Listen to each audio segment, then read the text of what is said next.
Well, if I take all of them with very few dogs, a few base hits, a few home runs, but everything's pretty good.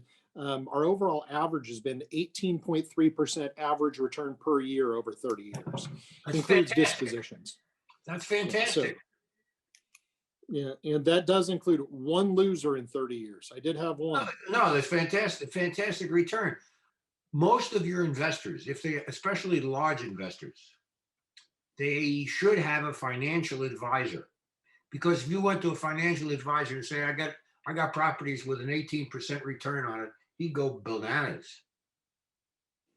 Yeah, I think so. I mean, it's some are home runs. We're closing one. And our call for offers was last week, and we have our best and final today.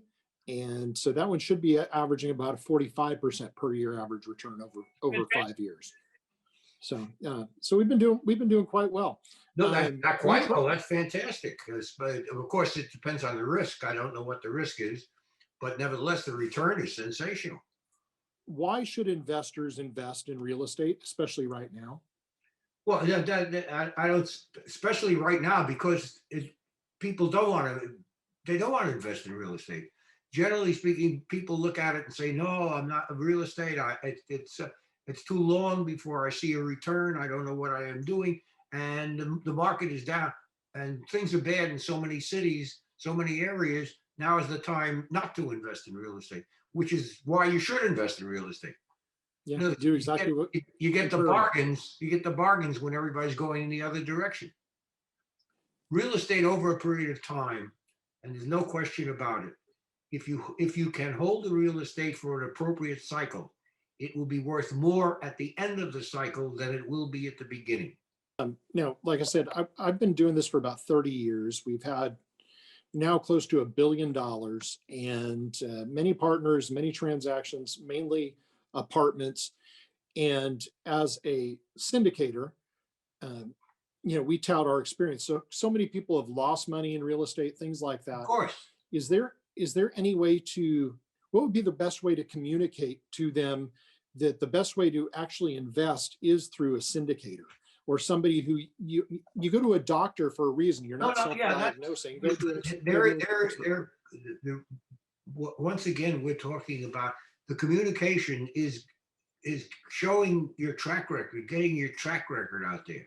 And one of the situations that is important is, I think, if you're telling me now that is what's going on in Texas.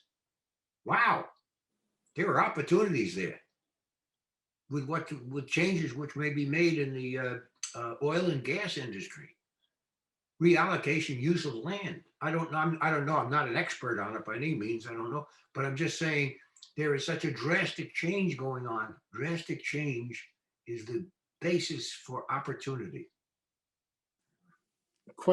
Another question for you. What advice would you give to somebody in their 20s or 30s? Knowing what you know now, what would you go back and either tell your younger self or tell somebody that's in their 20s or 30s? Yeah, 20s to 30s, good. Do what I did. In other words, every year, figure out how much money you got coming in from where, and figure out how much money you're going to spend for whatever it is. I don't know, it could be rent, could be anything. And now you got two things involved. Either you have a situation where you have more income than you have expenses, or you have more expenses than you have income. With Yeah, but what do you do with radio the active stations, income? What do you do with the active income? Where do you invest put it? it in a passive investment. You got it. There you go. That's Okay, the beauty. That's the beauty of it. I don't know how you don't have to worry about it. You just get the check. Somebody else has to worry about the income phase of it. But and if you that's got, what I provide. that's right. And you got a track record. Wonderful.